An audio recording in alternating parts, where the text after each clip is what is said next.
Сіздерге мен бір қызық оқиға айтып берейінші. Бір кісі келеді, өзі таңертеңнен сағат түнгі 10-ға дейін жұмыс жасайды екен. Үйге барам дегенше кеш батады. Үйіне барған кезде әйелі постоянно ұйықтап жатады екен. Сонда жаңағы жігіт айтады, қатынас бізде айына 2 рет, максимум 3 рет қана болады дейді. И то үйіне барған кезде әйелімді оятып алып, содан кейін барып қатынасқа түсеміз.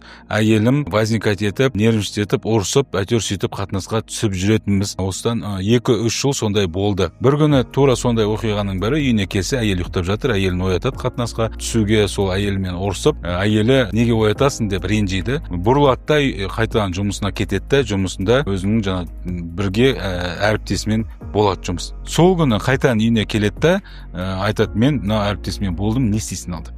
Қызғаныш туындату үшін, или немесе кек алу үшін ба, келіп әйеліне айтады, мен сені измена жасадым дейді. Сосын екеуі айырылысып кетейін деп, әйтеуір үйтіп қайтадан қосылады. Кейін уже бәрі сыртқа шыққан кезде белгілі болады, что күйеуі де, әйелі де либидосы төмен, жыныс қатынасқа түскісі келмейді. Сосын осындай ортада осындай проблемалар болған. Кейін таныстар, туыстары қосылып жатып, әйтеуір бір-бірін қосады, екеуі қосылады. Сол кезде енді әйеліне де ондай, сен үйде жатқан кісі, сен күйеуің жұмыстан келген кезде күйеуіңді жұмыстан күтіп алу керексің ғой. Саған қатынасқа түсеміз деген кезде сен күні бойы үйде жүрсің. Неге сен түнде күйеуің жұмыстан келген кезде сен үйде жату керексің деген сияқты кеңестер айтатын адамдар көп қой, солай кеңес айтады.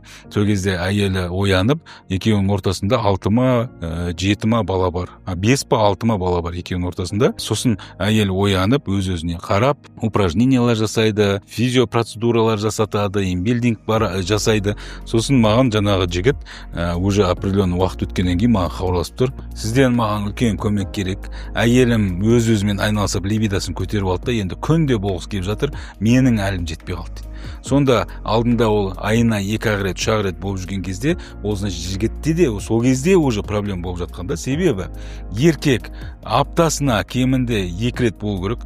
Егер ондай болмаса, еркек уже тестостерон гормоны нормально болса, ол ұрығы оның көзінен шығу керек қой. Ода да тестостерон гормоны төмен болған, сол үшін әйелінің жаңағындай түнде ұйықтап жата беруіне ол көніп, айына 2 рет әйтеуір тестостерон соған жетіп жатқан, сонымен жүре берген. Енді әйелінің либидосы көтерілген кезде, әйелі қалап жатқан кезде, бұл тестостерон гормоны күші жетпей қалды да, сонымен маған хабарласып отыр.